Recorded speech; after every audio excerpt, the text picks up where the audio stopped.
നീ ചത്ത നിന്റെ വീട്ടുകാർക്ക് നഷ്ടം അല്ലേടോ? പിന്നല്ലേ, വേറെ ആർക്കും പോവില്ല. നമ്മൾ എത്ര കേസ് കാണുക. ആണോ?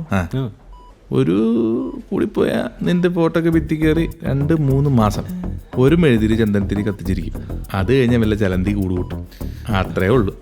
അല്ലാതെ ഈ ആത്മഹത്യ ചെയ്ത് നീ അവിടെ സങ്കടപ്പെട്ട് അവൾ അവിടെ സങ്കടപ്പെട്ട് ഇതൊക്കെ പൊട്ടത്തരങ്ങളാണ്. ഞാൻ അപ്പോഴത്തെ ഒരു സിറ്റുവേഷനിൽ അങ്ങനെയൊക്കെ ചെയ്തു പോയതാ. ഞാൻ എന്ത് ചെയ്യണം സർവർ? പ്രതികാരം അത് നമുക്ക് വീട്ടാനുള്ളതാണ്. എന്നിട്ട് നമ്മൾ പുതിയൊരു ലൈഫ് സ്റ്റാർട്ട് ചെയ്യണം. ഭയങ്കര ഹാപ്പി ആയിട്ട് നമ്മൾ ജീവിക്കുമ്പോൾ ഈ തേച്ചവനായാലും പറ്റിച്ചവനായാലും അവൻ്റെ പേരെന്നാ പറയണ്ട അവൻ നമ്മുടെ മുമ്പിലൂടെ വരുന്നു. നമ്മൾ തലയുയർത്തി അവൻ്റെ മുമ്പിൽ ഹാപ്പി ആയിട്ട് ജീവിക്കുന്നു. ഒന്ന് ആലോചിച്ച് നോക്കി.